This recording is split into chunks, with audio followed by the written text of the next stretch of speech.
Okay, this is the second video on factorising with the use of a common factor. Okay, so we want to factorise the following. So we'll just now have a look at example 3. Number 3. Let's go for 81xy minus 9y. Okay, so remember, to factorise means to put brackets back in. Okay, to put it into factored form. So if this was the answer, what was the question? What we need to do here is we need to look at both terms and find the highest common factor. So we have a look here, 81xy and 9y. Hopefully you'll notice something, but I'll do the numbers first. The highest common factor of 81 and 9 is 9. But also notice that both terms have a y. Okay, so when we factorise, we can take out both letters or both numbers and letters. So we'll take 9y outside of our bracket. Okay, so we need to think 9y times something is 81xy. Well, 9 times 9 is 81. And in order to get xy, I need to have an x here. 9y times something is 9y. Well, 9y times 1 is 9y. Okay, remember over here we've got our check. If we take our final answer, if we multiply it out, we should get back to the question, which is what we have originally. So we know we're good. Okay, example 4. Let's go 14 ABC plus 21 BCD. Okay, so we want to put the brackets back in, we want to factorise this expression. So we need to have a look at both terms and look for what's the highest common factor of 14ABC and 21BCD. Let's deal with the numbers first. The highest common factor, the biggest number that goes into 14 and 21 is 7. But also let's see if we've got any letters in common. Notice how both of them have BC in common, so therefore BC can come outside as well. Okay, so we want to think 7BC times something is 14ABC. That's going to be 2A. 7BC times something is 21BCD. That's going to have to be 3D. If we just do the check at the side, the check will always let you know if you're on track. 7BCD, 2A plus 3D. Multiplying these out, that's 14ABC. We always write them in alphabetical order. Plus 21BCD. We're good. Okay. Example 5. We'll do 2 more examples.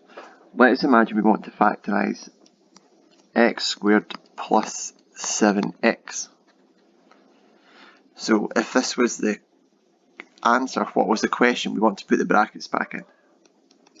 So we need to think, what is the highest common factor of x squared and 7x? We'll notice how, well, technically there's a missing 1 here. Oops. Technically there's a 1 there that we don't usually write.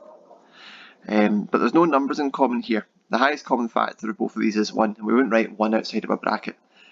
But if we think about the letters that they have in common, if we just do this at the side, x squared means x times x. Okay, so technically both of these have 1x. This one's got an x, and there's 1x here. So we can take out 1x outside of our bracket. Okay, so x times something is x squared. That's going to be x times x. X times something is 7x. That's going to be plus 7. So if you multiply this out, that will become x squared plus 7x.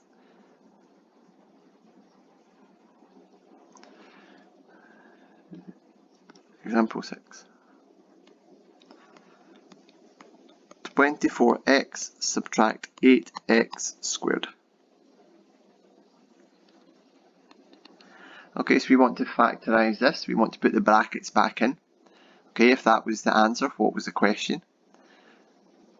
Okay, so we need to have a look at both terms. 24x and 8x squared. And let's think, is there a highest common factor? Is there a number that goes into 8 and 24? What is the highest common factor of 8 and 24? Well, it's 8. Now let's have a look at the letters. We've got an x, and technically we've got an x here because x squared means x times x. Okay, so we can take 8x outside of our bracket. 8x times something is 24x, so that's going to be 3. 8x, that's going to be subtract. 8x times something is 8x squared. Well, I've got 8x, so I need to times that by x in order to get my 8x squared. Remember, we've got our check.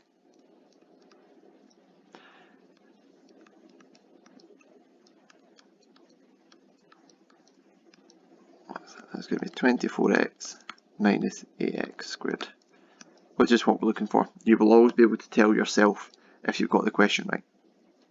Okay, I'll do one final example. Let's go 10x cubed y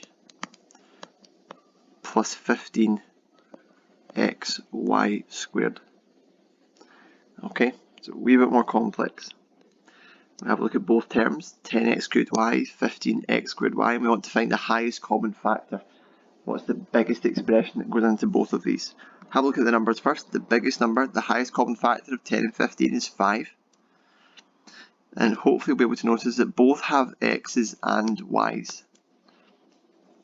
So I'm going to write down x cubed y just to the side. You wouldn't be expected to do this. X cubed y means the following. And xy squared means the following. Okay, so what do they have in common? They've both got x times y. Hopefully you can see they've both got x times y. So because of that, we can take x, y outside of our bracket. 5xy times something is 10x cubed y. So hopefully it's quite straightforward. We work out the numbers first and then we deal with the terms. So x, we want to essentially get from x to x cubed, and we can see over on this side here, well, we've got x squared. Then 5 times something is 15, 5 times 3 is 15, and we've got, what have we got to still multiply it by? We want to get from y to y squared, so we need to multiply it by 3y. Okay, remember we've got our check. If we take our answer and we multiply it out, that's going to be 10x cubed y plus 15xy squared. Okay, always do that check, because if you do the check and you get the original question, you know you're correct.